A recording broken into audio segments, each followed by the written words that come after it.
আপনারা কারা কারা একা একা যখন নামাজ পড়েন, নফল হোক সুন্নত হোক বা ফরজ হোক, যখন নামাজ পড়েন প্রায় রাকাতে সূরা কুল হুয়াল্লাহ পড়েন কারা কারা? একটু হাত তোলেন তো।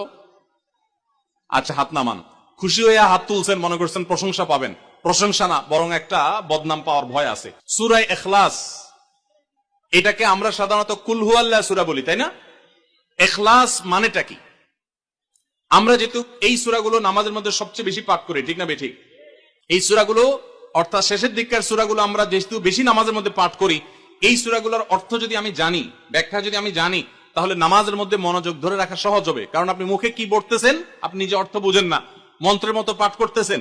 যদিও না বুঝে পড়লেও আপনি সওয়াব পাবেন, কিন্তু না বুঝে পড়লে তো আর এই কোরআনে আল্লাহ কি বলেছে এটা জানতে পারবেন না। না জানলে সে অনুযায়ী আপনি আমলও করতে পারবেন না। এই জন্য আমাদেরকে বুঝতে হবে।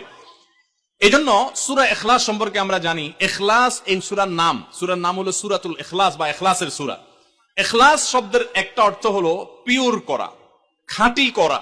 তার মানে আমাদের ইবাদতটা শুধু আল্লাহর জন্য হবে, খাঁটি হবে, এখানে কোনো ভেজাল অন্য কারোর জন্য সেটা হবে না।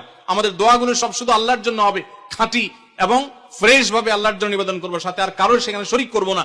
এই জন্য এই সূরার নাম ইখলাস, যে এই সূরার মধ্যে আল্লাহর ইবাদত, একত্ববাদ, তাওহীদ এটাকে খাঁটি করবার নির্দেশ দেওয়া হয়েছে। আল্লাহর কোনো শরীক নাই, এই জন্য এটাকে সূরা ইখলাস বলা হয়েছে, খাঁটি করার সূরা, ঈমানকে বিশুদ্ধ করা, তাওহীদকে ঠিক করার সূরা।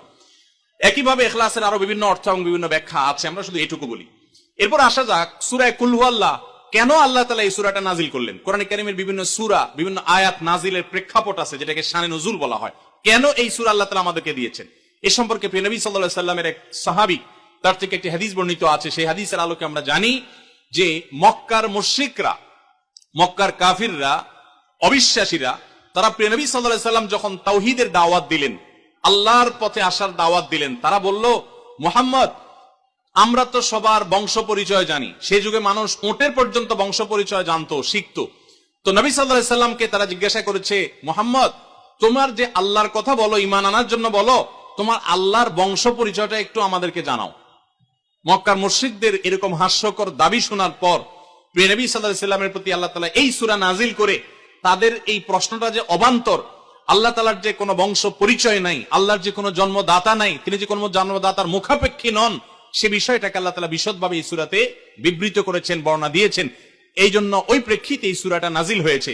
কোন কোন উলামায়ে কেরাম, কোন কোন মুফাসসিরগণ অবশ্য ভিন্ন আরো একাধিক কথাও বলেছেন। তবে এটি সবচেয়ে প্রসিদ্ধ এবং বেশিরভাগ মুফাসসিরদের মতে এটি যে সূরা ইখলাস, কুল হুয়াল্লাহ সূরা নাজিল হয়েছে মক্কার মুশরিকরা প্রিয় নবী সাল্লাল্লাহু আলাইহি সাল্লামের কাছে আল্লাহর বংশ পরিচয় জানতে চাওয়ার মতো মূর্খতাসুলভ প্রশ্ন করেছে।